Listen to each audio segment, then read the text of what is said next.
Assalamualaikum warahmatullahi wabarakatuh. Salam jumpa pemirsa, berjumpa kembali dalam Lintas Nusantara. Bersama saya Wirna Dewi, selama 30 menit ke depan akan membawakan informasi pilihan yang teraktual dan terpercaya yang sudah kami rangkum dalam Lintas Nusantara. Berikut berita selengkapnya. Tim kuasa independen warga Kebonharjo Semarang menggugat Gubernur Jawa Tengah Ganjar Pranowo ke Pengadilan Tata Usaha Negara pada Selasa kemarin. Kantor Direktorat Jenderal Pajak Lampung Bengkulu terus mensosialisasikan taks amnesti calon jamaah haji Tuban tahun 2016 yang berangkat ke Tanah Suci Mekah sebanyak 794 orang.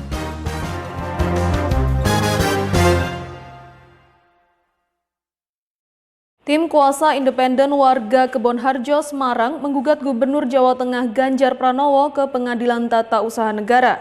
Gugatan tersebut atas 85 warga Kebonharjo yang digusur oleh PT Kereta Api Indonesia atas perintah surat edaran yang dikeluarkan Gubernur Jawa Tengah.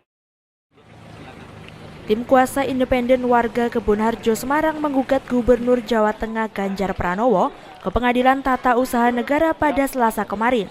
Gugatan atas 85 warga Kebonharjo digusur oleh PT Kereta Api Indonesia atas perintah surat edaran yang dikeluarkan Gubernur Jateng.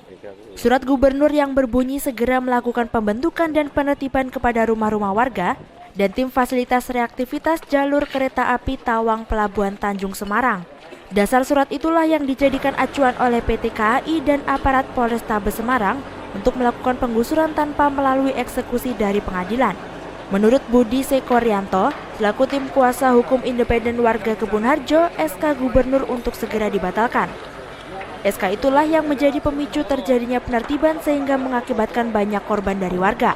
Apalagi penertiban yang dilakukan PT KAI dan Polrestabes tidak manusiawi.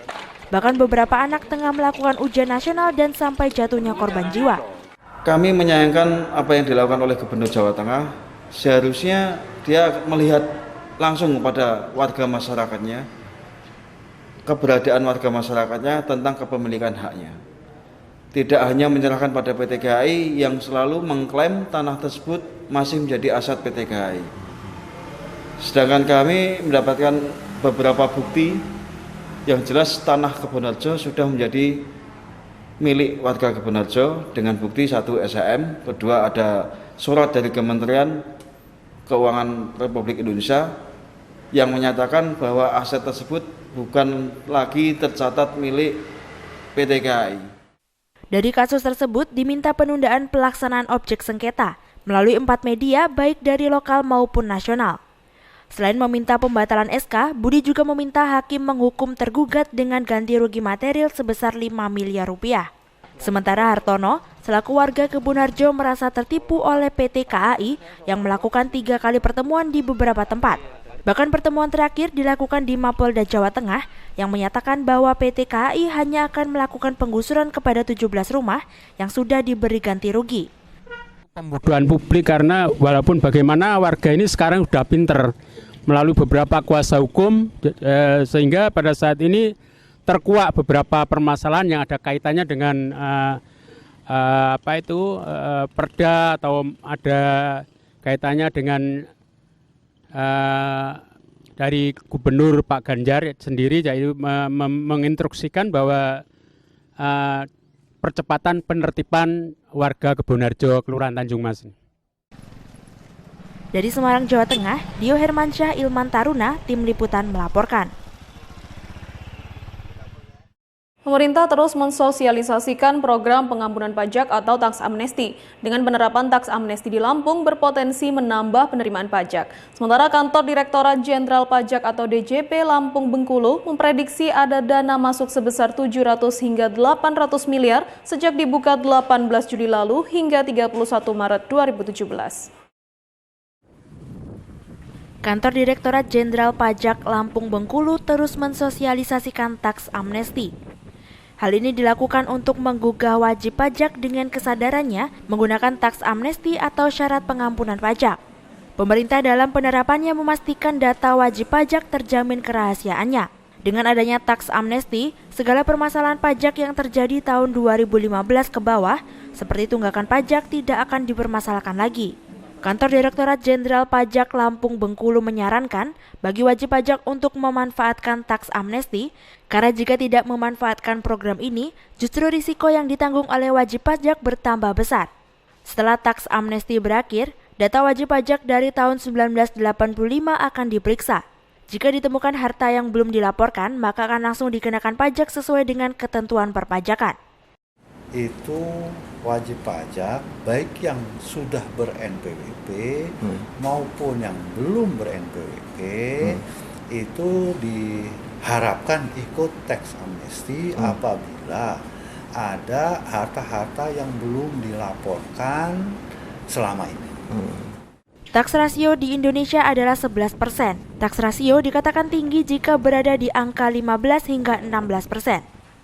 Saat ini, penerimaan pajak di Lampung Bengkulu semester 1 mencapai 3,8 triliun dari target 9,88 triliun.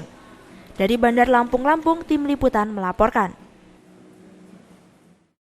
Pemerintah Kota Semarang, Jawa Tengah akan melakukan evaluasi segala bentuk kerjasama dengan vendor atau kontraktor outsourcing. Hal tersebut dilakukan menyusul masih rendahnya upah pekerja outsourcing di lingkungan Pemkot Semarang, terutama para penyapu jalan. Hal tersebut disampaikan Wakil Wali Kota Semarang, Heviarita Gunaryanti Rahayu. Menurut Ita, sapaan akrab Heviarita Gunaryanti Rahayu, bahwa kepastian mengenai upah pekerja outsourcing di lingkungan Pemkot Semarang, terutama para penyapu jalan, akan naik di bulan September mendatang setelah Pemkot melakukan evaluasi segala bentuk kerjasama dengan vendor atau kontraktor outsourcing. Wakil Wali Kota Semarang, Heviarita Gunaryanti Rahayu, mengatakan evaluasi dilakukan karena masih rendahnya upah pekerja outsourcing. Padahal dalam kontrak perjanjian, pihak vendor menyanggupi membayar gaji sesuai upah minimum kota di Kota Semarang, yakni sebesar Rp1.900.000. Namun pada kenyataannya, mereka hanya digaji sebesar Rp900 hingga Rp850.000 per bulannya. Perjanjian kerjasama itu harus direview dulu satu pintu. Nah, ini nanti kami belum putuskan satu pintu gimana, apakah kerjasama ataukah di bagian hukum. Tetapi semua draft perjanjian itu jangan sampai terjadi kesalahan. Itu harus semua satu pintu untuk direviewkan. Kita menambahkan agar gaji sesuai UMK Kota Semarang, evaluasi yang akan dilakukan seragam pada semua SKPD atau dibuat satu pintu. Khusus untuk masalah penyapu jalan, pihak Pemkot memberi batas waktu pada vendor di Dinas Kebersihan dan Pertamanan. Mulai bulan September, gaji para penyapu jalanan harus sesuai dengan UMK. Jika nantinya dilanggar, maka Pemkot tak segan-segan akan memutus kontrak dengan pihak vendor tersebut. Dari Semarang, Jawa Tengah, Yuli Eko, Tim Liputan melaporkan. Calon jamaah haji Kabupaten Tuban akan berangkat pada 26 Agustus dan 27 Agustus mendatang dengan 2 kloter. Informasi selengkapnya setelah pesan-pesan berikut.